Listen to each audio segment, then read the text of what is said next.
पिछले क्लास में हम लोग स्पीड के बारे में पढ़े थे, एवरेज स्पीड के बारे में पढ़े थे और बहुत सारे न्यूमेरिकल भी किए थे हम लोग। आज की क्लास में मोशन का टॉपिक पढ़ रहे हैं। उस मोशन का टॉपिक पर हम लोग कैसे ग्राफ पर प्लॉट किया जाता है आज हम लोग सीखेंगे कि मोशन का आखिर ग्राफ कैसे होगा, यूनिफॉर्म मोशन का ग्राफ कैसे होगा, नॉन यूनिफॉर्म मोशन का ग्राफ कैसे होगा, जब बॉडी रेस्ट में होगा तब उसका ग्राफ कैसा होगा। तो आज के वीडियो में आज हम लोग क्या करेंगे, सीखेंगे। सबसे पहली बात, ग्राफ होता क्या है। आप लोग 6 क्लास में भी पढ़े होंगे, 5 क्लास में भी पढ़े होंगे ग्राफ के बारे में। पाई चार्ट पढ़े होंगे पाई चार्ट। उसके बाद बार ग्राफ, लाइन ग्राफ, बहुत सारे ग्राफ होते हैं। तो वो सब ज्यादातर देखते हैं, मैच चलता है आजकल में, आईपीएल चल रहा है तो आईपीएल मैच में या मैच में देखते हो कि जब भी कोई रन रेट देखना होता है या कोई भी चीज देखना होता है तो उसमें ग्राफ बनाया रहता है, देखते हो ना, ग्राफ बना हुआ रहता है। तो वही चीज आज हम लोग ग्राफ के बारे में सीखेंगे। सबसे पहली बात, ग्राफ ऑफ मोशन टॉपिक है, उसमें ग्राफ होता क्या है वो समझो। Graph can made up of bar, line, pieces of pie, they help us to see and understand information. मतलब किसी भी ग्राफ को देखकर, कोई भी ग्राफ दिया हुआ है, कैसा भी ग्राफ दिया हुआ है, उसको देखकर हम लोग कोई भी इंफॉर्मेशन को क्या कर सकते हैं, समझ सकते हैं। कि मतलब क्या, कि मतलब कि कोई, जैसे मान लो अभी आगे पढ़ेंगे तो हम देखेंगे हम लोग कैसे किसी चीज को समझ सकते हैं। जैसे मतलब रियलिटी लाइफ में नहीं सीख पाते हैं हम लोग, कोई भी ग्राफ अगर मान लो कोई बोल देता है तो नहीं समझ पाते हैं, लेकिन ग्राफ ऐसा होता है ना, तो ग्राफ के थ्रू हम लोग क्या कर सकते हैं, कोई भी चीज को आसानी तरह से समझ सकते हैं, उसको देख सकते हैं।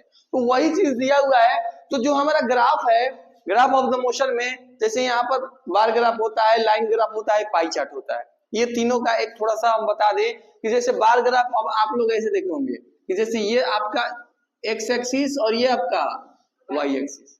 बार ग्राफ कैसा होता है, बस ऐसे डंडी खींचा हुआ रहता है, इस टाइप से क्या रहता है, इसको बोला जाता है कौन सा ग्राफ, बार ग्राफ। इस टाइप का होता है, इसको बोला जाता है कौन सा ग्राफ,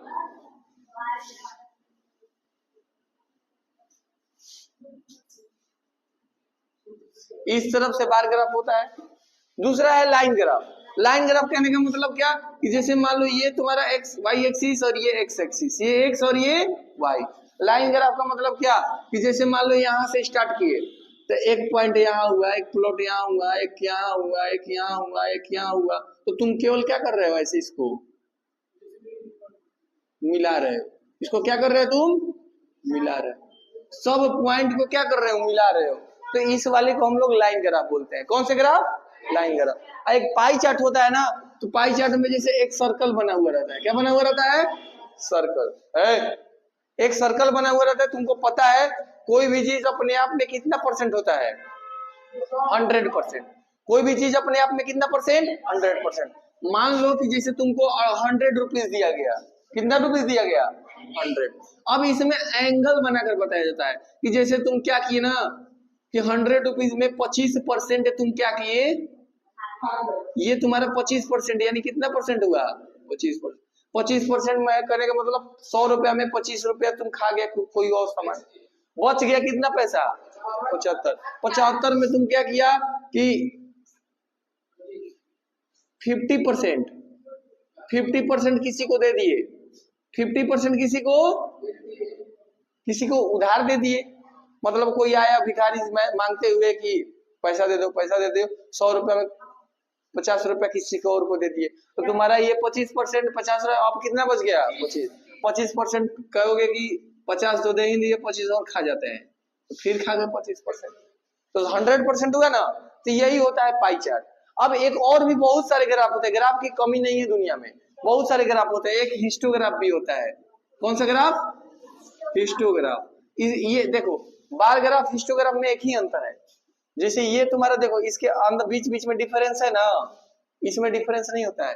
अगर मान लो यहाँ से स्टार्ट हुआ, यहाँ से, तो डायरेक्ट इसी पर ऐसे, इसी पर ऐसे, इसी पर ऐसे, इसी पर ऐसे, ये तुम्हारा कौन सा ग्राफ है, हिस्टोग्राफ। सब एक में सटा हुआ रहता है। तो बहुत सारे ग्राफ के टाइप होते हैं।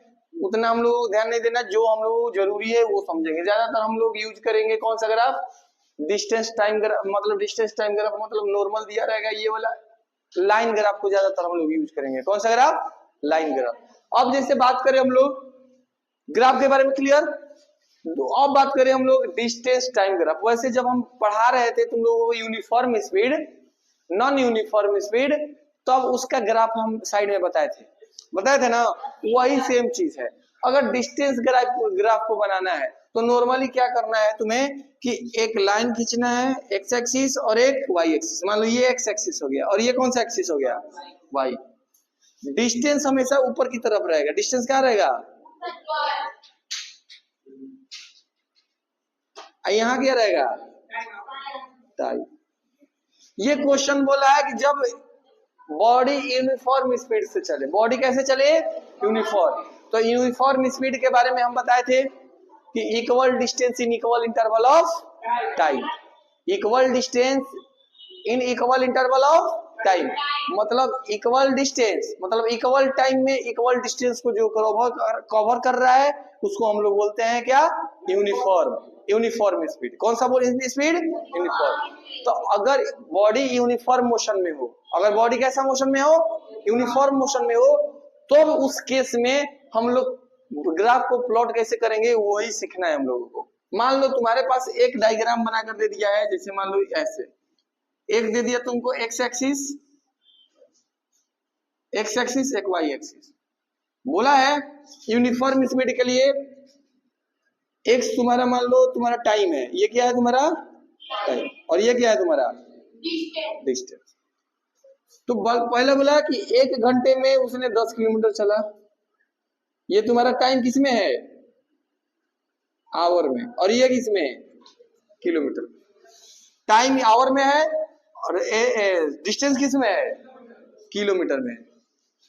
1 घंटे में 10 किलोमीटर, अगले 2 घंटे में 20 किलोमीटर, अगले घंटे में 30 किलोमीटर, अगले घंटे में 40, अगले घंटे में 50। मतलब एक डब्बा बना करा गया, एक्स एक्सिस वाई एक्सिस, जिसमें तुमको बताया गया है टाइमिंग के बारे में बताया गया और डिस्टेंस के बारे में बताया गया, और बताया क्वेश्चन बोला जाएगा कि तुम उसको क्या करो, डिस्टेंस टाइम ग्राफ पर क्या करो, प्लॉट करो। क्या करो, उसका डिस्टेंस टाइम ग्राफ, एक उस स्पीड का इस जो ग्राफ बॉक्स दिया हुआ है इसका एक ग्राफ बनाओ। तो नॉर्मली क्या करेंगे हम लोग, जैसे यहाँ पर दिया हुआ टाइमिंग, तो यूनिफॉर्म स्पीड में equal distance in equal interval of time, तो इक्वल जैसे 1 2 3 4 5, पांचों तक है ना, ठीक है, 1 2 3 4 5 हो गया। ये कितना हो गया, 1 2 3 4, ये किस में होगा, ये किस में होगा, 10 20 30 40 50।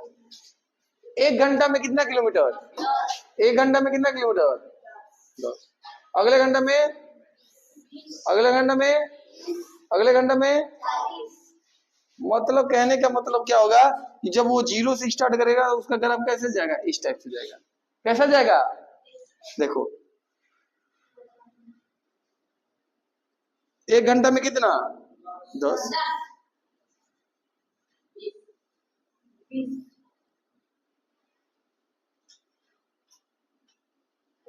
20, 2 घंटे में कितना,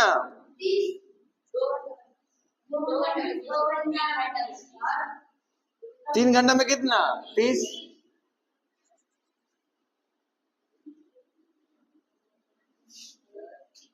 कितना हुआ, अगले 4 घंटे में 40,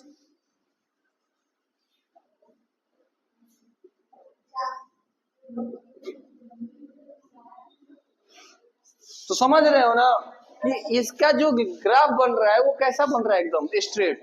कैसा बन रहा है, स्ट्रेट। मतलब यूनिफॉर्म, अगर बॉडी यूनिफॉर्म मोशन में हो तो उसका ग्राफ किस तरीके से बनेगा, इस तरीके से। नहीं समझ में आया, नहीं समझ में आया। जब बॉडी तुम्हारा किसमें हो, नॉन यूनिफॉर्म स्पीड, जो बॉडी किसमें हो, नॉन यूनिफॉर्म स्पीड। कहने का मतलब क्या, तो नॉन यूनिफॉर्म स्पीड का ग्राफ देखो कैसा होता है, ध्यान से समझो। ये एक्स एक्सिस और ये कैसा, तुमको पता है, तुमको पता है क्या पता है कि equal distance in equal interval of time, मतलब equal time on equal distance, equal time में ऑन इक्वल डिस्टेंस को क्या करता है, वो कवर करता है। मतलब टाइमिंग तो सेम होगा, 1 2 3 4 5। मान लो यहां पर हम लिखते हैं 10, 100 लिख दे क्या, 100 200 300 400, ये तुम्हारा डिस्टेंस है ना, ये क्या है, ये तुम्हारा डिस्टेंस है ना, ये वाला कौन सा है डिस्टेंस है, और ये क्या है तुम्हारा, बोलता क्या नहीं है,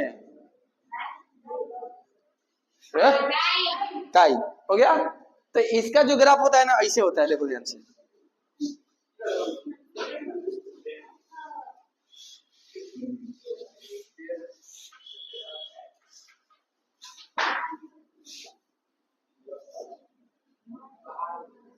मतलब इसका ग्राफ कैसा बनता है, इस तरीके से बनता है। मतलब 1 घंटा में कितना उसने ट्रेवल किया,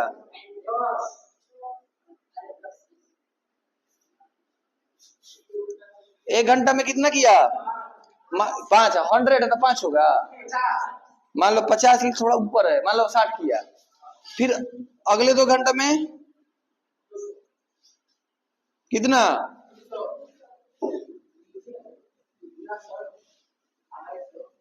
फिर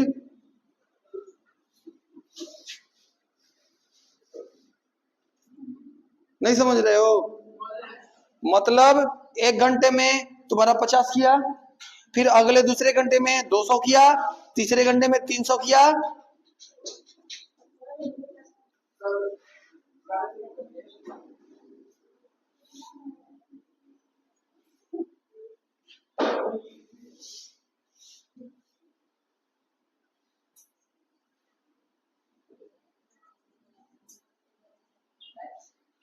अगले चौथे घंटे में कितना किया, 350, अब 5वें में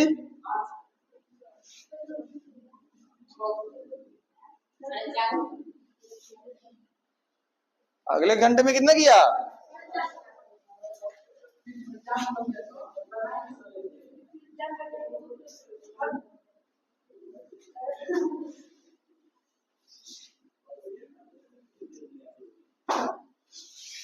तो ये तुम्हारा कैसा, इसकी कौन सा इसमें ग्राफ हुआ, डिस्टेंस टाइम ग्राफ नहीं हुआ, लेकिन कैसा, नॉन यूनिफॉर्म। नॉन यूनिफॉर्म का मतलब टाइम तो इक्वल है लेकिन डिस्टेंस क्या है, अनइक्वल।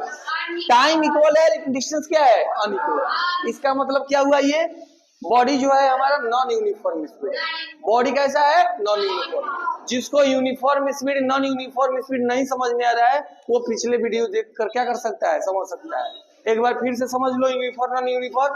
यूनिफॉर्म का मतलब जो बॉडी इक्वल डिस्टेंस ट्रेवल करे इक्वल इंटरवल ऑफ टाइम में। मतलब 1 घंटे में जैसे यहाँ पर दिया हुआ है 1 घंटे में 10, अगले घंटे में 10, अगले 1 घंटे में 10, अगले 1 घंटे में 10, मतलब सबके बीच में कितना का डिफरेंस है, 10-10, यानी हर 1 घंटे में 10 किलोमीटर, हर 1 घंटे में 10 किलोमीटर, यानी यूनिफॉर्म।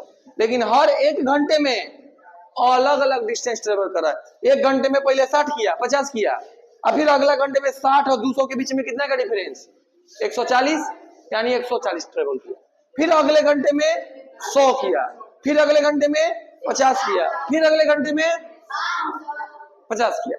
मतलब उसका डिस्टेंस में क्या हो रहा है, चेंजिंग आ रहा है। इसका मतलब क्या हुआ, वो बॉडी कैसा है, नॉन। अभी मत बनाओ, लिखो।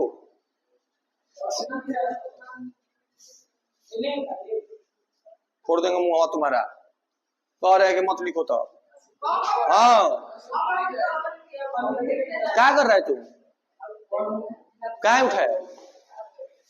अब देखो,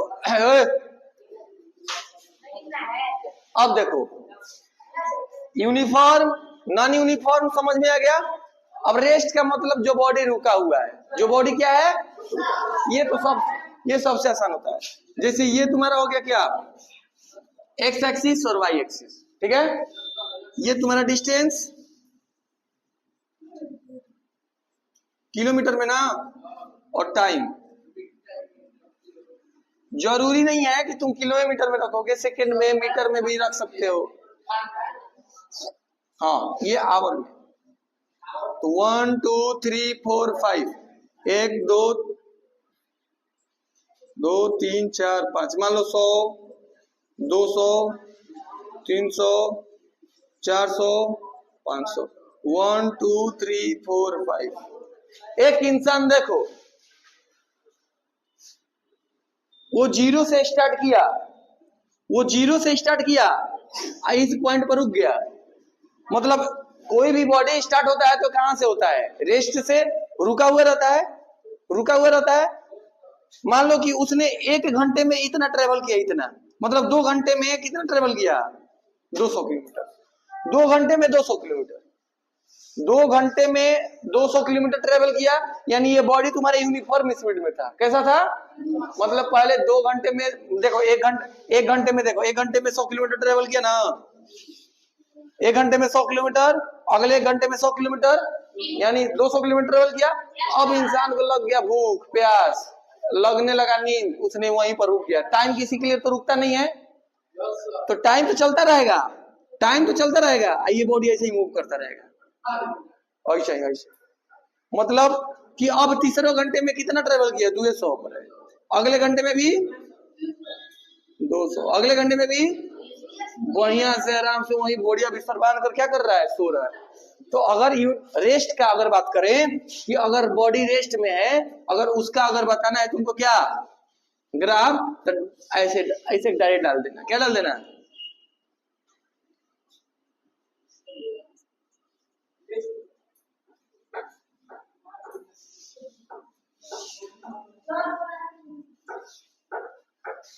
नहीं समझ में आया? मतलब बॉडी अगर ग्राफ अगर बनाना होगा रेस्ट का, तो रेस्ट का ग्राफ कैसा होगा? ऐसा होगा। तो ये तुम्हारा आधा यूनिफॉर्म है और रेस्ट। हम रेस्ट का बताया कि अगर 200 मीटर पर रुका हुआ है तो वहीं पर रुका हुआ है, काम खत्म उसका।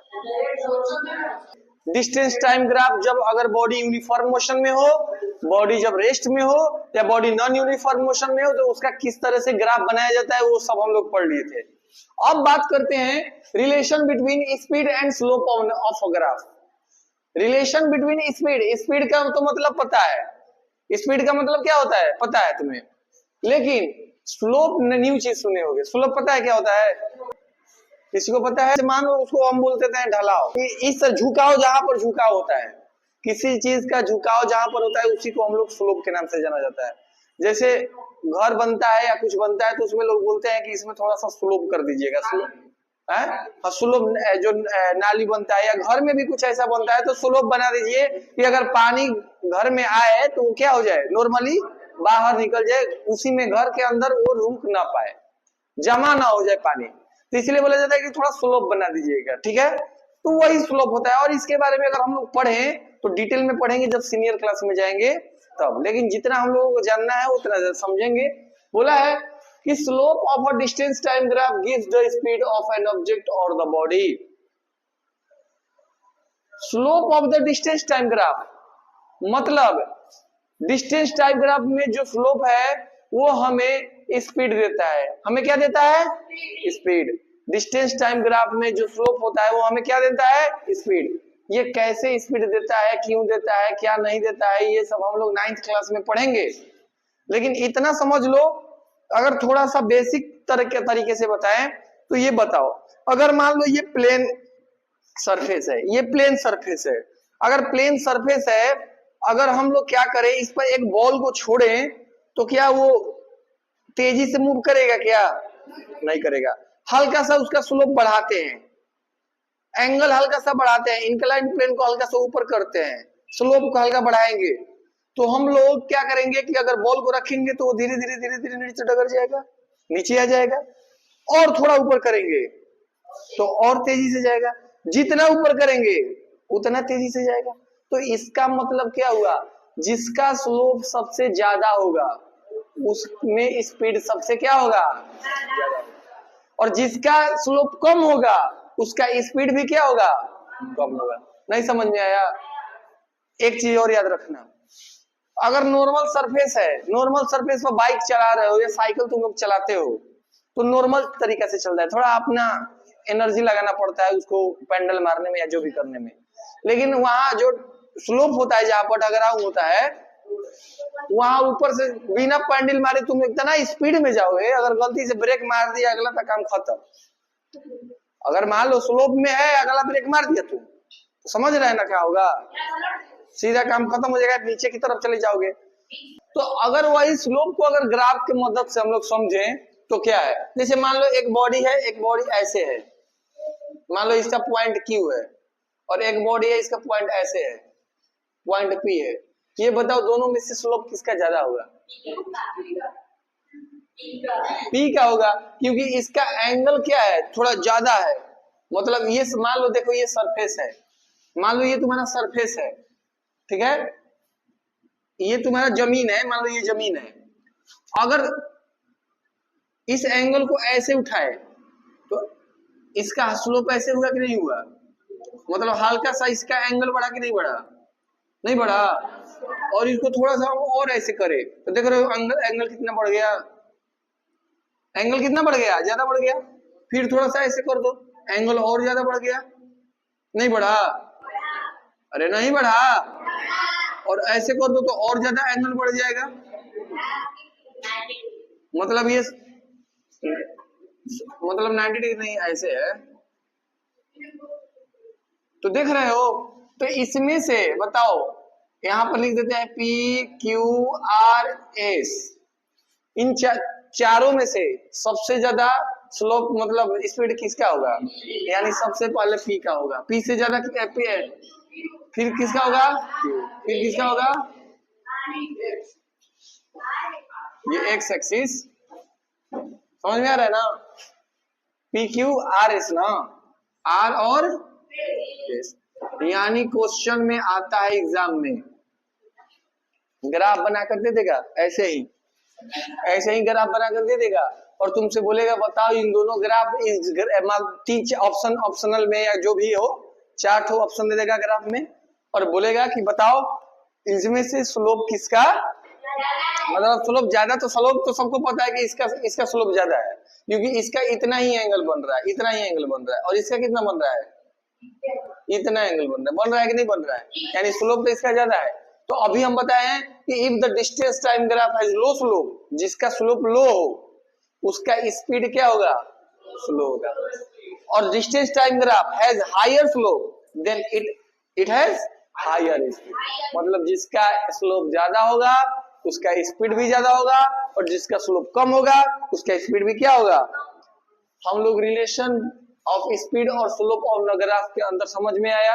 यानी इस ग्राफ का बात करें, इस ग्राफ का बात करें तो इस ग्राफ में स्पीड किसका ज्यादा होगा?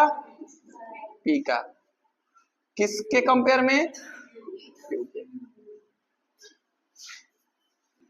P is moving faster than Q। नहीं समझ में आया?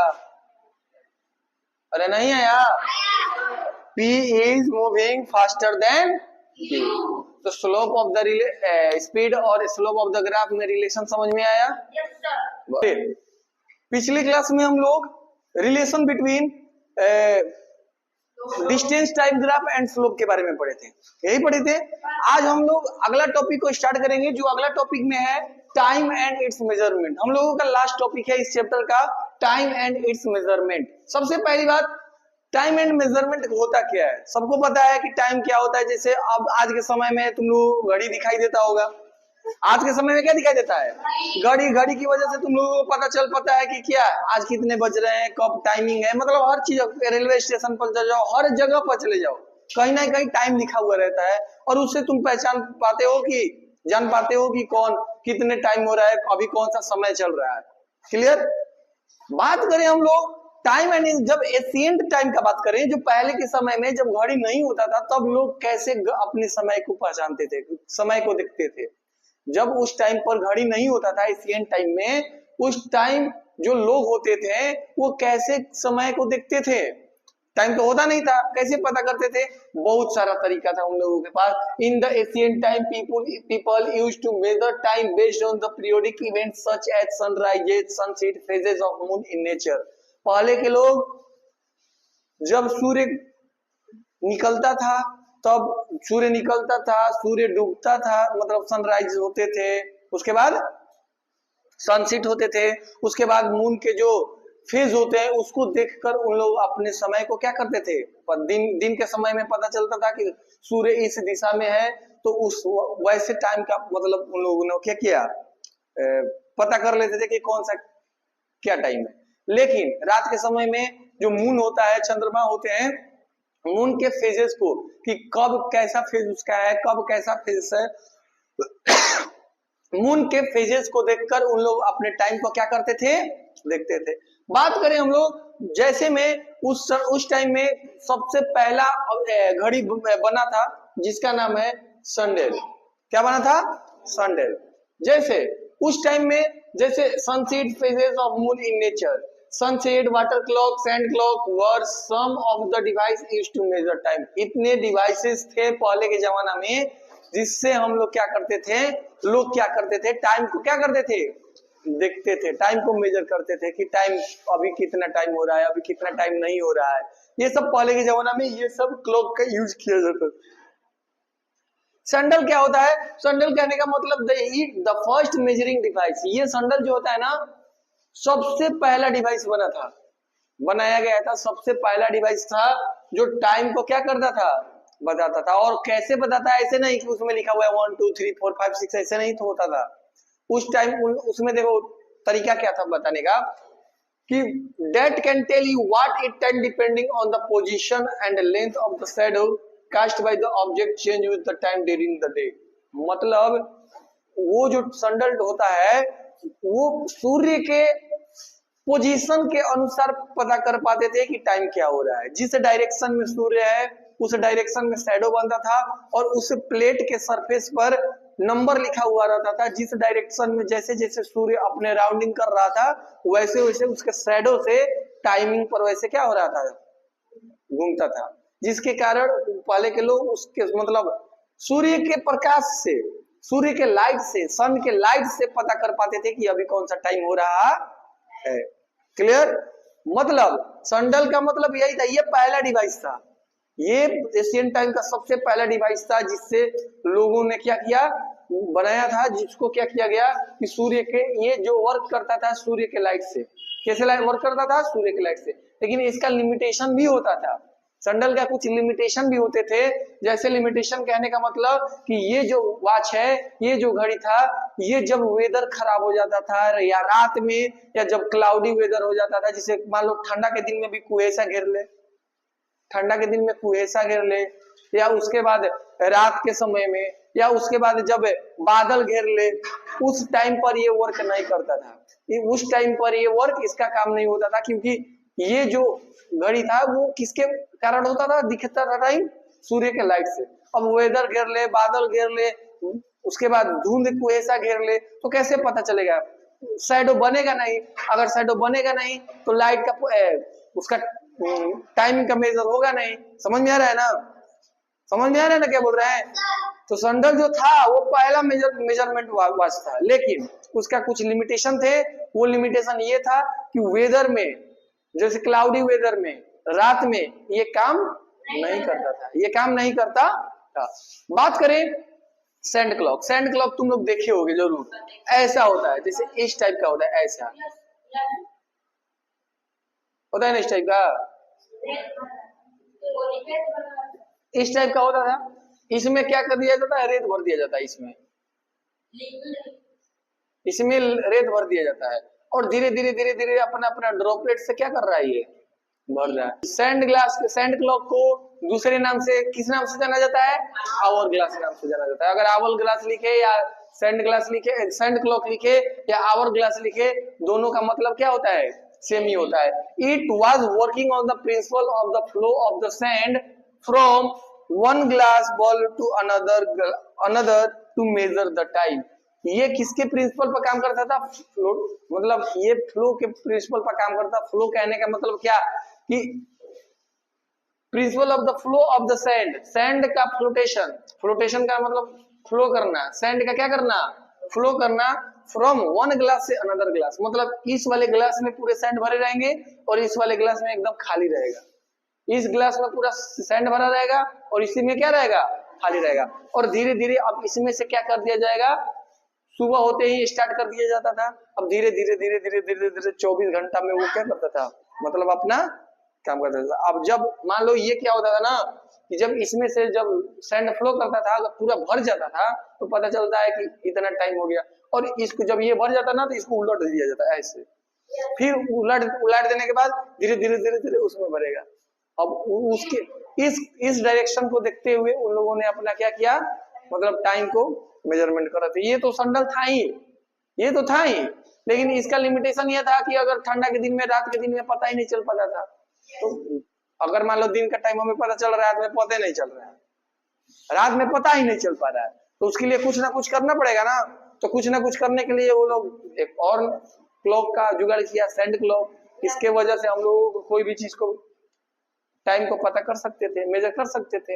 वही लिखा हुआ है, it compromise two glass bulb connected by a narrow neck that allow the measure amount of the sand flow upper bulb to lower bulb. कहने का मतलब क्या कि दो ग्लास होते थे, एक ये वाला और एक ही ये वाला, दोनों ग्लास में, एक ग्लास में क्या भर दिया जाता था, सैंड, उसके बाद allow to measure amount of the sand flow uppers to lower. अब उसमें जो सैंड होता था अपर से कहां आते थे, लोअर में धीरे धीरे।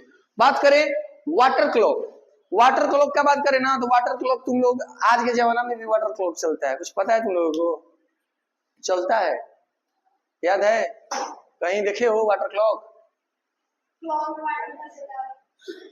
देखे हो कभी वाटर क्लॉक? जानते हो कैसा होता है, ऐसा होता है जैसे कूपी होता है ना, कूपी जिसमें तेल डाला जाता है, जिसमें, अरे तेल वाला जैसे गुल्फी खाया है, वैसा ही होता था ये वाला, इसका एकदम छेद होता था छोटा छोटा, और नीचे डाल दिया जाता था क्या,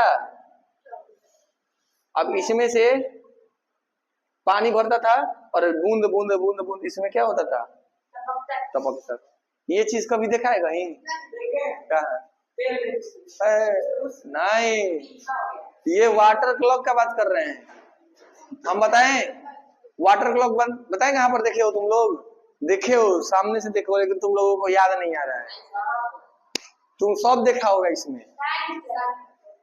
कोई मरता है तो घंट टंगाता है, घंट टंगाता है, तो उसके जो हांडी बोला जाता है ना, जो हांडी होता है उसके अंदर छेद करके उसमें एक कपड़ा डाल दिया जाता है, छेद करके उसके अंदर क्या डाला जाता है, कपड़ा। अब उसको बर के, पीपल के पेड़ के नीचे लगाया जाता है, तो उसमें जब पानी डाला जाता है तो धीरे धीरे वो टपकता रहता है, टपकता रहता है, टपकता रहता है। वैसा ही होता है, पूरे 24 घंटा तक वो टपकता रहेगा, अगला दिन आएगा ना तो कम हो जाएगा धीरे धीरे, फिर राउंड मारा जाता है और उसमें पानी भी डाला जाता है। वही चीज होता है, लिखा हुआ है water clock used to flow of water measure time, this were stone vessel with the sloping side, मतलब वही चीज लिखा हुआ है। वो वाटर बेजल हो जाता है, कौन टाइप का होता है, उसमें वाटर डाला जाता है और नीचे वो धीरे धीरे टपकता है, जिसकी वजह से क्या अपना टाइम को हम लोग मेजर कर सकते हैं। जब पूरा पानी निकल जाएगा तो उसमें टाइम सेट कर दिया जाता था, पता कर लिया जाता था कि कितने देर क्या हो रहा है, कितना देर में ये पानी खत्म हो रहा है, जिसकी वजह से टाइम एक एग्जैक्ट मेजरमेंट होता था। ठीक है, ये ध्यान दीजिए, हम लोगों का लास्ट टॉपिक, मतलब ये हम लोगों का लास्ट ही टॉपिक है। जैसे बात करें सिंपल पेंडुलम, आप लोग देखे होंगे सिंपल पेंडुलम, किसी किसी के घर में क्या लगा रहता है, वॉच रहता है, उसके नीचे एक पेंडुलम टाइप का लटका हुआ रहता है, ऐसे टाइप का लटका रहता है ना, और ऐसे ऐसे चलता रहता है, ऐसे ऐसे ऐसे ऐसे, तो उसी को सिंपल पेंडुलम बोला जाता है। ये वर्क कैसे करता है वही हम लोग समझेंगे यहाँ पर। सिंपल पेंडुलम कहने का मतलब क्या कि it consist A small metallic sphere called Bob, एक छोटा सा स्फीयर होता है जो मेटल का होता है, जिसको बॉब बोला जाता है। ये वाला जो मेटल दिखाई दे रहा है ना, एक रिजिड सपोर्ट में, इसको सस्पेंशन नहीं है, सस्पेंशन लिखा हुआ है, ये रिजिड सपोर्ट मतलब रिजिड बॉडी होता है। रिजिड का मतलब कठोर, मतलब कोई, जैसे मान लो कि ये कठोर है, जैसे झूला लगाते हो ना, तो झूला लगाते हो तो एक रिजिड सब्सटेंस होता है और ऊपर क्या होता है, एक रिजिड होता है जिसके में तुम धागा या क्या बोलते हैं रस्सी को लगाते हो, तो वो रिजिड होता है ऊपर, तभी तो तुमको पकड़ कर एकदम बराबर बैठा हुआ रहता है, बैलेंस किया रहता है। चलेगा ना, सब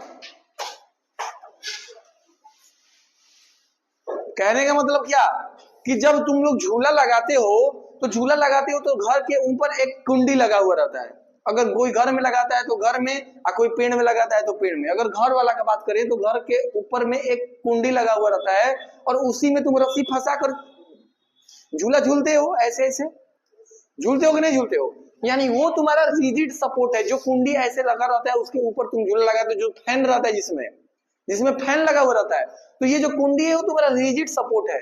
वैसे ही सिंपल पेंडुलम का एक सिंपल रिजिड सपोर्ट है जिसमें तुम्हारा एक थ्रेड से, थ्रेड का मतलब लॉन्ग धागा से, उसमें लटका हुआ रहता है एक स्पेयर जो मेटालिक का होता है। कैसा होता है? मेटालिक, मेटल का होता है। इसको बॉब बोला जाता है। क्या बोला जाता है? बॉब बोला जाता है। With the help of inextricable string that allow the bob swing back and forth, the oscillatory motion of a bob repeats itself after regular interval of time, which considerable is simple pendulum। कहने का मतलब क्या कि ये जो है, ये जो रिजिड सपोर्ट में एक लॉन्ग थ्रेड से बॉब, जो मेटालिक स्पेयर बॉब, जो स्पेयर होता है जिसको बॉब बोला जाता है, वो इसके से कनेक्ट होता है। और इस मेटालिक स्पेयर के कारण क्या होता है, वो अपने ही मीन पोजीशन, अपने ही पोजीशन पर, मीन पोजीशन पर आता है, जाता है, बैक, और क्या करता है, फ्रो, आगे बढ़ता है, पीछे आता है, आगे जाता है, पीछे आता है, आगे जाता है, पीछे आता है। ये एक गैलीलियो जो साइंटिस्ट थे, उन्होंने ही एक खोज किया था। आपने गैलीलियो एनालिसिस में बताया था, उन्होंने ऐसे बताया था, एक एक्सपेरिमेंट बताया था। जब सीनियर क्लास में जाओगे तो पढ़ोगे इसके बारे में। लेकिन इतना समझ लो, सिंपल पेंडुलम उन्हीं के एनालिसिस पर बनाया गया है। अब ये जो बॉब होता है, इस वाले पोजीशन पर अगर तुम्हारा जो बॉब, जो क्या बोलते हैं, जो मेटालिक स्फीयर है, अगर रुका हुआ है, मतलब रुका हुआ है, एकदम बीच में है, इसका मतलब इसको मीन पोजीशन बोला जाता है। क्या बोला जाता है? Mean position. और जब ये आगे बढ़ता है, जैसे इस बॉब को ऐसे उठाएंगे, ऐसे पकड़कर ऐसे उठाएंगे, तो इसका मैक्सिमम हाइट एक्सट्रीमी पोजीशन बोला जाता है। इसको क्या बोला जाता है? एक्सट्रीमी। अगर इस बॉब को जैसे ऐसे उठाए तो इसका जो मैक्सिमम हाइट हुआ उसको एक्सट्रीमी पोजीशन, और बीच में गया मीन पोजीशन, और फिर आगे बढ़ा एक्सट्रीमी पोजीशन। इस बॉब बोला गया है, इसका नाम है बॉब। मतलब इसको अगर इसको ऐसे उठाए इतना तक एक्सट्रीमी पोजीशन, बीच में ऐसे आया मीन पोजीशन, और फिर जैसे कोई चीज छोड़ोगे तो ऐसे जाएगा ऊपर। अगर झूला ऐसे झुलाते हो, इतना पहले छोड़ोगे तो क्या बीच में आकर तुरंत रुक जाएगा कि आगे जाएगा और फिर वहीं पर आएगा या नहीं आएगा? यानी एक झूला को खींच रहे हो, यानी एक्सट्रीमी पोजीशन पर रखे हो, और छोड़ रहे हो, एक पोजीशन पर जाएगा ऐसे एक्सट्रीमी पोजीशन, फिर बीच में आएगा मीन पोजीशन, फिर एक्सट्रीमी पोजीशन। नहीं समझ में आया? वो इसी प्रिंसिपल पर ये पेंडुलम क्या करता है, वर्क करता है। वही चीज है एक्सट्रीमी पोजीशन। ये लॉन्ग थ्रेड है। अब जिस पॉइंट पर लटका हुआ रहता है, जो रिजिड सपोर्ट है, जिस पॉइंट पर लगता है उसको पॉइंट ऑफ सस्पेंशन बोला जाता है। क्या बोला जाता है? Point of suspension. जैसे यहाँ पर लिखा हुआ है, rigid support from where the pendulum is suspended. जहां पर रिजिड सपोर्ट में, वहां की जगह को बोला जाता है जहां पेंडुलम क्या होता है, सस्पेंड होता है। सस्पेंडेड का मतलब रुका हुआ रहता है। Mean position, when a freely suspended pendulum at rest. जब सिंपल पेंडुलम जब रेस्ट पोजीशन पर हो, जब रेस्ट पोजीशन पर हो, तो इस पोजीशन को क्या बोला जाता है? Mean position. एक्सट्रीमी पोजीशन बताए हैं, first position of the bob either side from mean position up to the pendulum oscillates. जब पेंडुलम ऑक्सिलेट करता है, ऑक्सिलेट कहने का मतलब क्या? ऑक्सिलेटरी मोशन पढ़े हो? ऑक्सिलेटरी मोशन, ऑक्सिलेट करता है, इसका मतलब क्या? एक ही जगह पर बार बार आगे पीछे करे, उसी को क्या बोला जाता है? एक ही पोजीशन पर। फॉर बैक एंड फ्रो पढ़े हो ना? बैक एंड फ्रो, आगे पोजीशन पर बार बार वो क्या करे? जैसे तुम लोग 6 क्लास में होगे तो उसमें भी मोशन चैप्टर था, तो उसमें कुल ये सब था, ये सब ऑक्सिलेटरी मोशन, बहुत सारा मोशन जो था, पीरियोडिक मोशन, ये सब चीज था। तो वही चीज होता है, the maximum distance travel above from mean position on either side. मतलब यहां से इसका मैक्सिमम पोजीशन, एक्सट्रीमी पोजीशन, यानी मीन पोजीशन से एक्सट्रीमी पोजीशन का जो मैक्सिमम हाइट होता है उसको एम्पलीट्यूड बोला जाता है। क्या बोला जाता है? एम्पलीट्यूड। और number of oscillation complete by the pendulum in 1 second. 1 second में वो कितना अपना ऑक्सिलेट कंप्लीट करता है। ऑक्सिलेट कहने का मतलब एक बार जाता है, एक बार आता है, एक बार जाता है, एक बार आता है। 1 सेकंड में कितने बार करता है उसको बोला जाता है फ्रीक्वेंसी, उसको क्या बोला जाता है? मतलब एक सेकेंड में कितने ऑक्सीलेशन हुआ, एक सेकेंड में एक हुआ, मतलब एक सेकेंड में कितना ऑक्सीलेशन इसका हुआ, तो उसी को क्या बोला जाता है? फ्रीक्वेंसी। अब जैसे ऑक्सीलेशन फ्रीक्वेंसी का बात करें तो जैसे अभी तो तुमको समझ में आ रहा है कि सर एक सेकेंड में एक ही होगा, कि मतलब एक हो सकता है एक से 2 सेकेंड लग जाए जाने और आने में, कह सकते हो।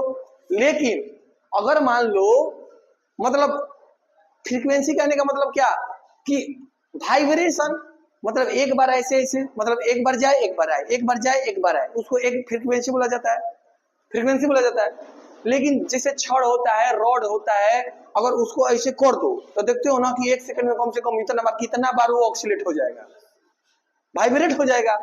एक सेकंड में वो कितने बार वाइब्रेट होगा, तो जितने बार वाइब्रेट होगा, जितने बार आगे पीछे करेगा, उसको क्या बोला जाता है? फ्रीक्वेंसी। उसको क्या बोला जाता है? फ्रीक्वेंसी। और बात करें इसका SI यूनिट हर्ट्ज होता है, क्या होता है? हर्ट्ज, जिसको HZ से डिनोट किया जाता है। किससे? HZ। और टाइम पीरियड तो पता ही है कि मतलब time taken by pendulum complete one acceleration, मतलब वन एक्सीलरेशन कंप्लीट करने में उसको कितना टाइम लग रहा है, मतलब एक सेकंड में कितना ऑक्सीलेशन हो रहा है, उसको बोलेंगे क्या? फ्रीक्वेंसी। लेकिन एक ऑक्सीलेशन कितने देर में हो रहा है, कितने टाइम में एक ऑक्सीलेशन कंप्लीट हो रहा है, एक ऑक्सीलेशन का मतलब क्या?